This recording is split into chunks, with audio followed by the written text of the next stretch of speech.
panawagan at paniniwala ng ating mga kababayan, no, na napakahalaga na makita itong mga dokumento na to para makita natin ang kabuuan na yaman ng Vice Presidente at ito ang paraan para makita natin yung katotohanan, no, paukol sa bagay na to dito sa unexplained wealth.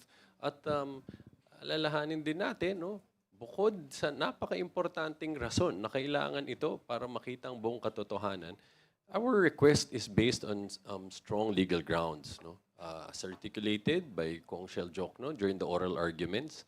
Matibay ho ang basehan namin dito. It's grounded in the Constitution, the special laws governing this specific financial documents. It's based on jurisprudence and impeachment precedent, no? Tulad ho dun sa nangyari dun sa impeachment proceedings ng late Chief Justice Corona, no? At malahag ho din siguro na I have to point out again, no, dun sa proceedings before the House of Representatives, no, pinakita itong mga AMLAC records, no, which disclosed that the Vice President and her husband had financial transactions amounting to 6.7 billion pesos. I have to emphasize that, 6.7 billion pesos. Ano ang naging tugon nila dito? Ang naging explanation ng kampo ng Vice Presidente ay these numbers were supposedly bloated, no? Dahil lang sinasabi nila, pwede dito may pumasok na same na pera, lumabas ulit at pumasok na naman, no? Kaya naka-reflect daw siya dito sa mga AMLAC reports na to. Pwede din ho daw na interbank transfers, meaning from one bank account ng Vice Presidente, linipat lang sa kabilang bank account niya.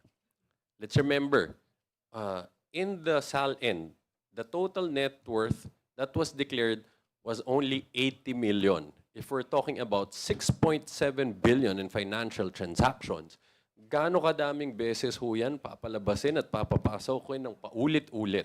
Now, kung ganun ho ang kanilang depensa, no, hindi ho ba makakatulong para sa lahat at para din sa kanila na buksan itong mga bank records na to para once and for all masettle magkaano ba talagang linalaman ng mga bank accounts niya? No? Lalo na kung ang sinasabi niya ay ganyan ang paliwanag, no? Na itong same amount na to, lumabas-pasok, naging